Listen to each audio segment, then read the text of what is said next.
Hey guys, in the previous video of the fan-made Polish male attacker made by Sheed, you can find the rest of that in the description below as well as his whole work on it, and in case you guys missed it. But this is his idea of the castle buff. Now it's supposed to be released with the third season of his imagination, but then I didn't finish it, so I'm going to say this is the mid-season reinforcement for the third season. Now, in the previous video of this, I mentioned about the idea of squad riots, where you form your own team and everyone has a main that they pick, and it's a more competitive with actual ranking and a ladder system, and it's a more competitive version of ranked and casual. Right after squads, he came up with the idea of the recruit redesign. Team Rainbow has reevaluated and reinvented their training program, which resulted in Recruit being assigned a new role. These operators will remain minimal customizable, however, their current set of skills have been significantly enhanced. As ammunition support, they will now supply one extra magazine to the primary as well as secondary weapon to their teammates. The armor and movement speed recruits remains a medium regardless of which chosen equipment.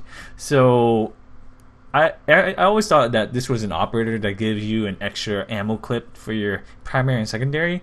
They're making recruit, or his idea is make a recruit where their unique ability is to give people an extra clip and magazine for both primary and secondary, and it won't affect the speed. What do you guys think of that idea?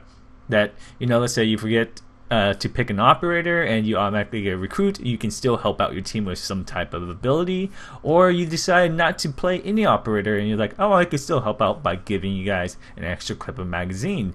Now this would be more useful, I would say, in the custom mode tactical realism, where it's based off of ammo clips and not how much ammo you have. So I see recruit more valuable in that situation.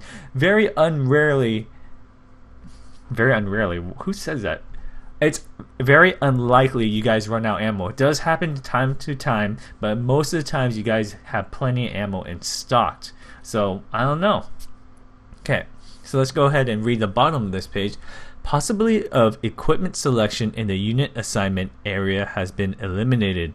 Recruitment equipment may now be configured from the main menu, where they may select their weapon of choice from 5 primary and 5 secondary weapons. The use of modifiers, however, is not allowed.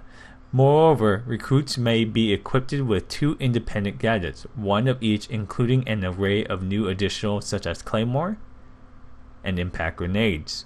Wait, impact? Okay, I'm assuming that attacker recruits get Claymore mines and then defender recruits can get impact grenades, or it's just a new thing where defenders can get Claymore mines and attacker can get impact grenades. I don't think that's likely. That would change the game up too much, but if that's his idea, then that's interesting. Equipping gadgets, however, restrict the choice of weaponry, as shotguns and automatic weapons become unavailable. Refer to the table for details. Okay, so here is his table list. Attackers, the primary weapons can be an AR-33, G-36C, the F2, the AUG-A2, the AK-12. Defenders can have MP5K, UMP45, MP5, MP7, 9x19 VSN. The secondary weapon is the P226 on attacker, MK25, the M45 Musuk, and the LFP586, and the P12 and PPM or PMM. And basically it's the exact same thing as defenders. Now gadgets, this is what is the difference. Attackers, frag grenade, smoke grenade, stun grenade, claymore, breach. So they don't have impact. Okay, so the defenders can have impact, deployable shield, nitro, barbed wire, and reinforced wall.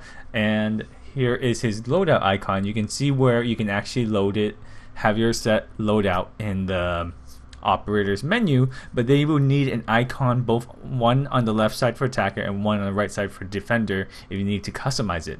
And the ammunition supply, the new ability for recruit, he can now drop a supply bag of ammunition for his team and use to provide additional magazines for his primary and secondary weapon. As you can see in the example screenshot, it's a recruit ability on bottom right, and this is him dropping the supply bag. You can see it's different than a Rook armor, where it actually has magazines and clips for his whole team.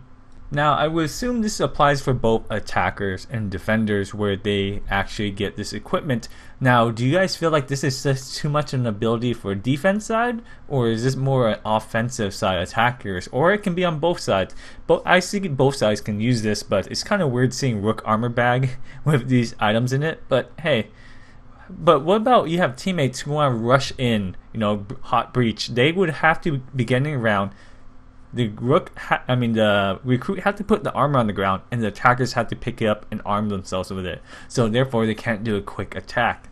But a lot of times, people don't pick up rook armor, or someone forgets. But in the pro scene, if they do want to do a quick attack strat of recruit, wouldn't it be viable? Let me know what you guys think about this idea. Now let's talk about game balancing. Enhance Blitz.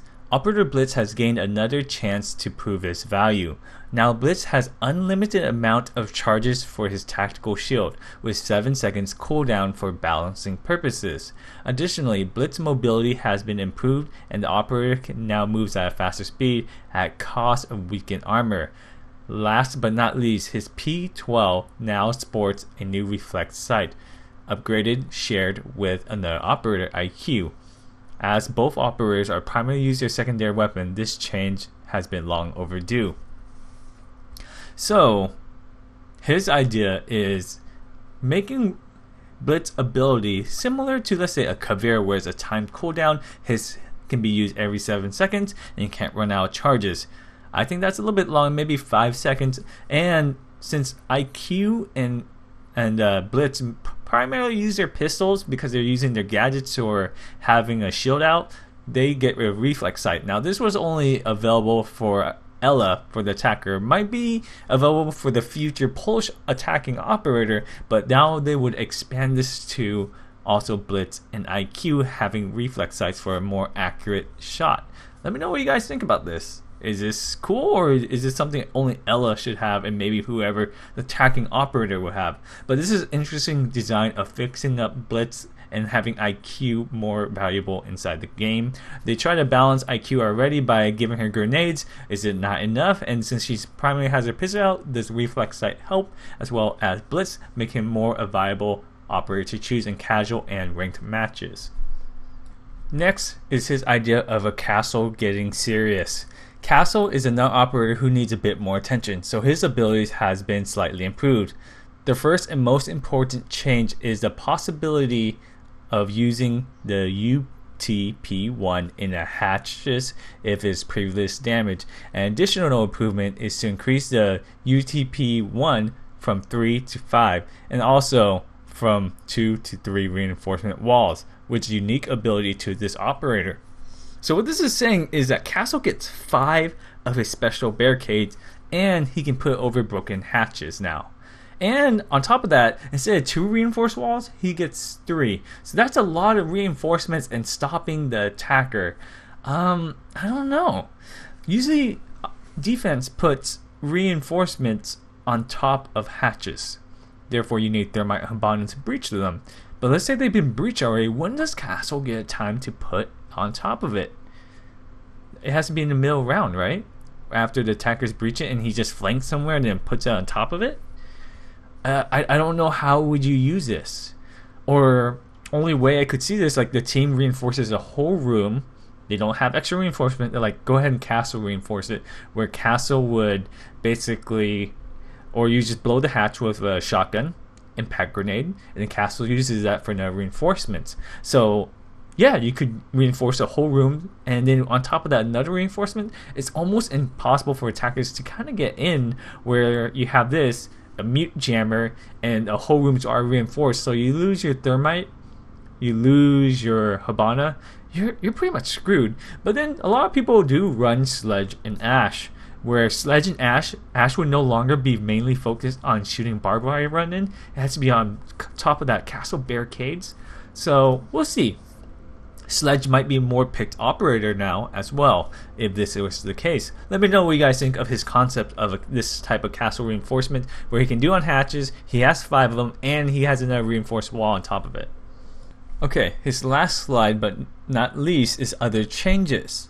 He says Kapkan movement speed increased from 1 to 2 medium, and his armor been decreased from 3 to 2 medium. So this is something Rainbow Six is already testing out the technical test server, the TTS, where Kapkan's trap lasers are no longer visible, and it doesn't instantly kill you, but it does massive damage to you. I believe it's around 40 damage you walk through it, and Kapkan has 5 of them, I believe.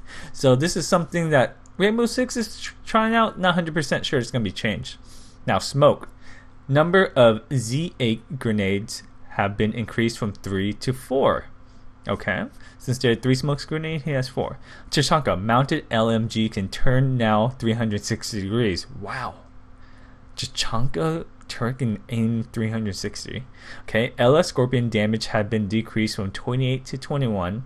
Okay, they are testing out LS right now. They're thinking about taking away 1 Ella mine and nerfing a Scorpion, so that's something Rainbow Six started looking at.